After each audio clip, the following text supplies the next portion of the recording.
Think about it. A single event can sometimes tear apart the very fabric of a nation. A crime so massive, it doesn't just make headlines. It rewrites laws, changes how societies work, and leaves scars that last for generations. What happens when the unthinkable becomes reality and a whole country has to face its deepest fears? Across the globe and all through history, some crimes have been so horrific they've gone way beyond the initial shock.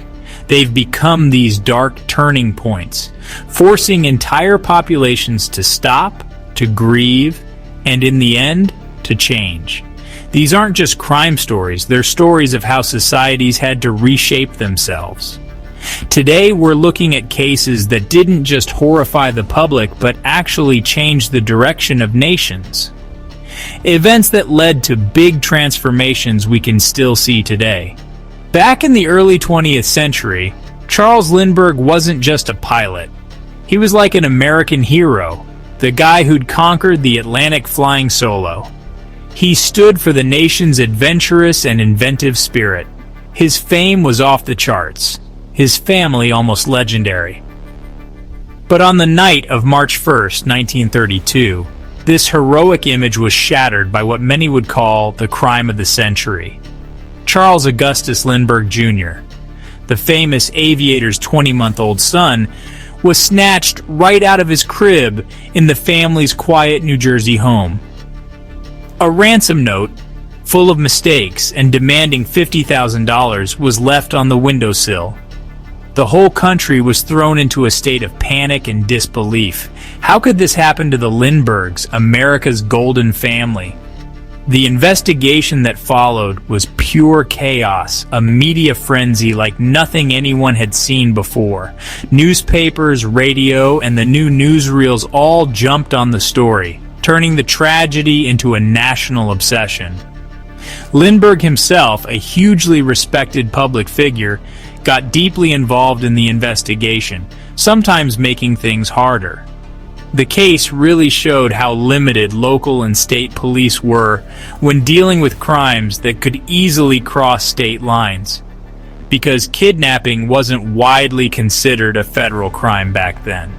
10 weeks after the baby was taken, the partially buried body of a toddler, identified by Lindbergh as his son, was found just a few miles from their home.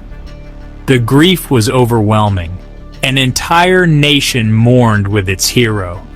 The hunt for the criminal intensified, and it eventually led to the arrest, trial, and conviction of Bruno Richard Hauptmann, a German immigrant carpenter. But even today, questions and conspiracy theories about Hauptmann's guilt and whether he acted alone still linger. The biggest and most lasting impact of the Lindbergh kidnapping came in the form of new laws. The public was outraged, and the obvious problems with jurisdiction pushed Congress to do something. In June 1932, the Federal Kidnapping Act, better known as the Lindbergh Law, was passed. This groundbreaking law made kidnapping a federal crime, giving federal authorities like the Bureau of Investigation, which later became the FBI, the power to step in, especially when kidnappers crossed state lines. At first, the law meant life in prison, but it was later changed to allow the death penalty if the victim was harmed. Many states quickly followed with their own little Lindbergh laws. The case also, unintentionally, helped make the FBI a household name, as J. Edgar Hoover's agency got to show what it could do. Beyond the law, the Lindbergh case forever changed how the media covered crime, kicking off an era of intense, sometimes over-the-top public fascination with criminal justice. It was a harsh lesson in vulnerability, leading to a major shift in how the nation saw and dealt with the crime of kidnapping. November 22, 1963, Dallas, Texas. President John F. Kennedy, a magnetic leader who represented the hopes of a generation, was cut down by an assassin's bullets. This didn't just shock the United States, it sent waves of disbelief and sorrow around the world. It was a true turning point, a moment many believe spelled the end of an era of American innocence and optimism. The immediate aftermath was chaos and a deep national trauma. Vice President Lyndon B. Johnson, who was in the same motorcade, was quickly sworn in as president aboard Air Force One, a stark picture of transition in the midst of tragedy. The assassination set off an unparalleled period of national mourning and soul-searching. For days, the nation was glued to its television sets, watching the events unfold. The arrest of Lee Harvey Oswald, his shocking murder by Jack Ruby, and the solemn state funeral. This intense, round-the-clock media coverage, the first of its kind for such a national tragedy, changed how Americans got their news, with television quickly overtaking print as the main source. The assassination forced a serious rethink of the security protecting the nation's leader. While the Secret Service had been officially protecting presidents since President William McKinley's assassination in 1901, Kennedy's death laid bare some serious weaknesses. After the tragedy, big changes were made. More agents were assigned to protect the president, and the rules for motorcades and public appearances were completely redone. Open-top cars and motorcades? Those became a thing of the past, replaced by heavily armored limousines. Planning for presidential trips became much more thorough, with a stronger focus on securing routes and buildings. The Warren Commission, set up to investigate the assassination, also pushed for a reevaluation of security, even though its findings are still debated by some. Beyond just security, the assassination had huge political and social consequences. It helped push through historic laws like the Civil Rights Act of 1964, which Kennedy had championed. Some historians think the national mood after his death gave President Johnson the political leverage he needed to pass these game-changing laws. But the assassination also kicked off a period of cynicism and distrust towards the government and institutions. The unanswered questions and countless conspiracy theories surrounding the event fueled a sense of unease and a tendency to question official stories that still runs through American culture today. The event also sped up discussions about who takes over if a president can't serve, leading directly to the 25th Amendment to the Constitution in 1967, which clarifies those procedures. JFK's assassination was more than just the death of a president. It was an event that reshaped American politics, its trust in its institutions, and its own sense of vulnerability on the world stage. In the mid-1990s, Belgium was hit by a case so horrific it didn't just show the evil of one man, but also major flaws within the nation's justice and police systems. The crimes of Marc Dutroux, a convicted child molester and rapist, would traumatize the country and lead to a massive public outcry and far-reaching reforms. Between June 1995 and August 1996, Dutroux, sometimes with help, kidnapped, tortured, and sexually abused 6 girls aged between 8 and 19. 4 of his victims died. 2 starved to death while he was briefly in jail for an unrelated theft, and 2 were murdered.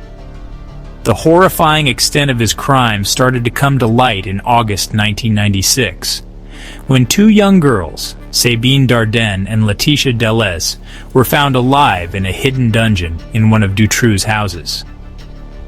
What made the case even more shattering for Belgium were the revelations of just how badly the country's police forces and courts had messed up with a serious lack of coordination.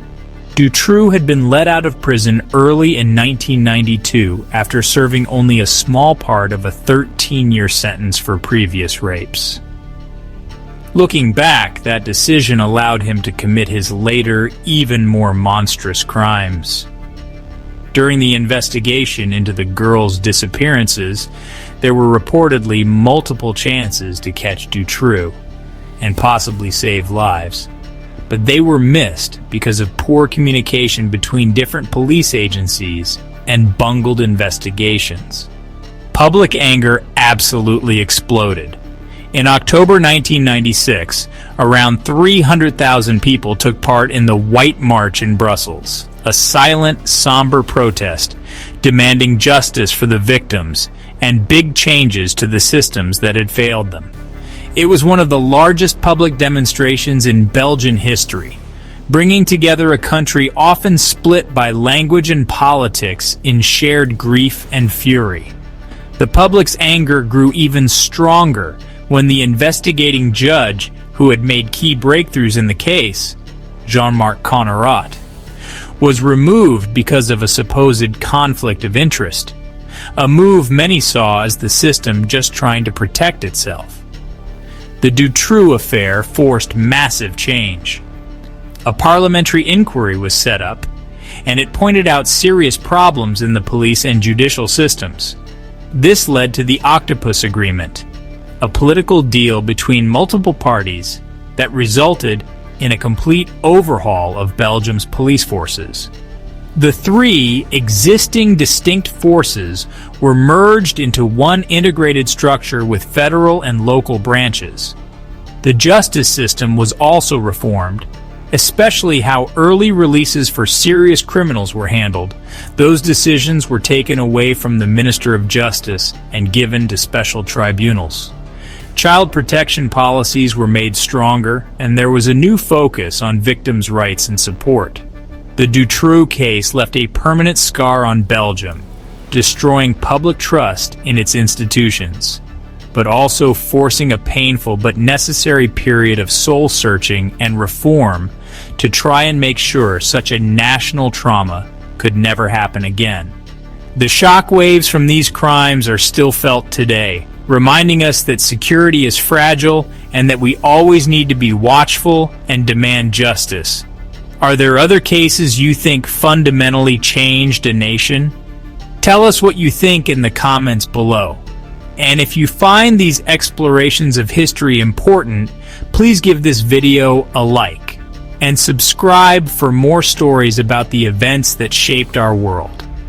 The cases we've looked at are powerful reminders that crime, at its most extreme, can hurt far more than just the immediate victims. The Lindbergh kidnapping didn't just bring about a new federal law. It shattered the illusion that anyone, even the most admired, was completely safe. JFK's assassination wasn't just the murder of a president, it was a hit to a nation's optimism, leading to big changes in security and shaking people's faith in their institutions. The Dutroux affair tore through Belgium, exposing deep-seated problems and sparking a grassroots demand for accountability and reforms that totally changed its justice and policing. These terrible events, born from such darkness, actually pushed nations to take a hard look at themselves and often to make real progress in law, public awareness, and how they protect their citizens.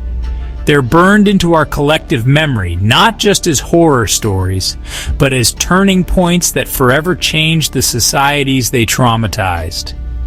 They show just how powerfully a single shocking crime can shake a nation to its core and force it to change.